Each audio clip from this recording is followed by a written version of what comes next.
Καλησπέρα, καλώς ήρθες. Έχεις ξανάρθει στην Κέρκυρα? Έχω ξανάρθει πολλές φορές στην Κέρκυρα. Με πάρα πολύ καλή παρέα. Φίλε, να σε αναφέρω, πρέπει να σε αναφέρω. Μάριος Παπαδάτος, παιδιά, εντάξει. Είναι αστέρι. Είναι φίλος και Κερκυραίος, οπότε δεν γίνεται. Είναι λίγο η αγάπη της Κέρκυρας, λίγο ο Παπαδάτος, λίγο το γούρι, γιατί ξεκινάει η περιοδία πάντοτε από την Κέρκυρα. Και φέτος, λοιπόν, δεύτερη χρονιά, ξεκινάμε από εδώ.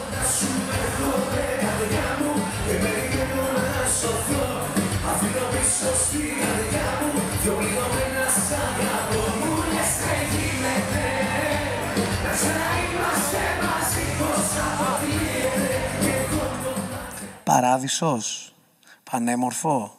Έχω έρθει από πιτσιρικάς και με τους γονείς μου πολλές φορές. Είστε πάρα πολύ τυχεροί. Έχετε ένα ευλογισμένο νησί, ένα ευλογισμένο τόπο και νομίζω ότι δεν υπάρχει Έλληνας που δεν είναι περήφανος για την Κέρκυρα, για την ιστορία της, για τους ανθρώπους της και για την τρέλα της. Και εγώ είμαι πάρα πολύ τρελό παιδί κατά βάθος. Μην με βλέπεις έτσι σοβαρό που είμαι ήρεμος πριν βγω στη σκηνή. Ήθελες πάντα να γίνεις τραγουδιστής, γιατί έχω μάθει ότι έχεις κάνει και άλλες σπουδές. Έχεις μάθει σωστά. Έχω σπουδάσει ιατρική. Ήθελα από πολύ μικρός να γίνω τραγουδιστής και να γίνω και γιατρός. Και τα δύο ήθελα να τα κάνω. Τα έκανα και τα δύο, αλλά διάλεξα αυτό που είναι πιο χαρούμενο. Γιατί εγώ είμαι χαρούμενο παιδί. Οπότε παρέμεινα στην αγάπη τη μεγάλη του να δίνεις χαρά μέσα από τα τραγούδια. Γιατί και η ιατρική είναι ένα πολύ σοβαρό λειτουργήμα, πάρα πολύ σοβαρό. Αλλά στη ψυχοσύνθεσή μου περισσότερο τέριαζε το να είμαι σε μια σκηνή και να κάνω τον κόσμο να ξεχνιέται. Με αυτόν τον τρόπο να κάνω θεραπεία εντός εισαγωγικών και όχι σε ένα νοσοκομείο.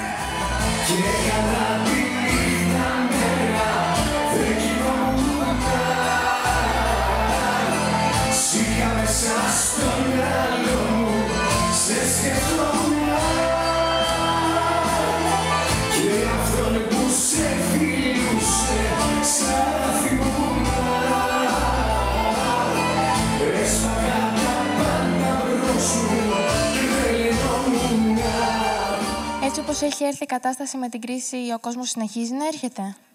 Ο κόσμος θέλει πάντα να διασκεδάζει, ο κόσμος θέλει πάντα να βγαίνει. Ο Έλληνας έχει αυτό το πράγμα, το έξω καρδιά στο DNA του. Το θέμα είναι τον Έλληνα δεν τον αφήνουν, γιατί πρέπει να έχεις χρήματα για να βγεις. Άρα λοιπόν εμείς τι οφείλουμε να κάνουμε? Οφείλουμε να έχουμε... Να δίνουμε στον κόσμο τις συνθήκες, ούτως ώστε να μπορεί να βγαίνει. Δηλαδή να είναι προσιτές οι τιμές και όταν θα βγει και θα πληρώσει ένα ποτό και ένα αντίτιμο, να περάσει καλά και στο τέλος της βραδιάς να πει χαλάλι, γιατί ξεχάστηκα, γιατί διασκέδασα και γιατί πήρα ενέργεια για να συνεχίσω τον αγώνα μου το επόμενο πρωί. Έχεις κάποιο πρόγραμμα για το καλοκαίρι, θα κάνεις κάποια περιοδεία, θα σε δούμε κάπου? Έχω, όπως σου είπα, ξεκινάει η περιοδία σήμερα το βράδυ από την Κέρκυρα, όπως και πέρυσι ξεκίνησε ακριβώς την ίδια ημερομηνία, παραμονή της παρέλασης, της Ένωσης των Επτανήσεων. Το πρωί στην Πλατεία των Ληστών, όπου ετοιμάζονται οι μπάντες, έβγαλα φωτογραφίες πέρυσι, στο ξημέρωμα. Το θεώρησα πολύ γουρλίδικο, γιατί η περσινή περιοδία ήταν εξαιρετική. Ξεκινάει λοιπόν μια πολύ μεγάλη περιοδία. Θα πάω πρώτη φορά να κάνω μεγάλη περιοδία και στους Έλληνες του εξωτερικού. Δεν κατάφερα 15 χρόνια να πάω γιατί δούλευα συνέχεια. Θα πάω Γερμανία, θα πάω Αυστραλία, φεύγω σε 2 εβδομάδες. Θα πάω στην Αμερική, φυσικά στην Κύπρο πολλές εμφανίσεις και σε ολόκληρη την επικράτεια της Ελλάδας. Τέλεια. Και τι έχεις να πεις στον κόσμο που σε αγαπάει και σε στηρίζει τόσα χρόνια? Έχω να πω ότι τους ευχαριστώ πάρα πολύ. Σας ευχαριστώ πάρα πολύ. Είναι δικάμερο το γύρισμα και στις 2 κάμερες. Ευχαριστώ. Προσπαθώ να σας κάνω να περνάτε καλά. Ευχαριστώ που με κάνετε να περνάω καλά και να είμαι χαρούμενος μέσα από αυτή τη δουλειά. Έχουμε ετοιμάσει πολύ ωραία τραγούδια σε ένα CD που θα κυκλοφορήσει. Έχουμε κάνει ένα ντουέτο με τον Ντους και ένα βίντεο κλιπ πολύ τρελό. Έχουμε κάνει μια συνεργασία, ένα καλοκαιρινό remix από το τραγούδι «Παίρνω την ευθύνη» με τους ΡΕΚ. Έχουμε κάνει μια συνεργασία με τον Νίκο Ζωηδάκη σε ένα τραγούδι που λέγεται «Θα γυρίσει και ο τροχός».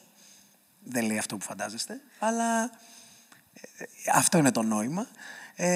Έχουμε κάνει μια συμμετοχή από μια μεγάλη καλλιτέχνηδα μες στο CD που δεν μπορώ να το αποκαλύψω ακόμα και ένα τραγούδι dance που θα βγει σε λίγες μέρες. Επίσης, πολλά πράγματα ετοιμάζουμε για τον κόσμο και άλλες εκπλήξεις. Προσπαθούμε να μην βαριόμαστε εμείς και να μην βαριέται και ο κόσμος μαζί μας. Ευχαριστώ πάρα πολύ για την αγάπη και τη στήριξη και θα τα πούμε σύντομα. Αν το θες, παίρνω όλη την ευθύνη.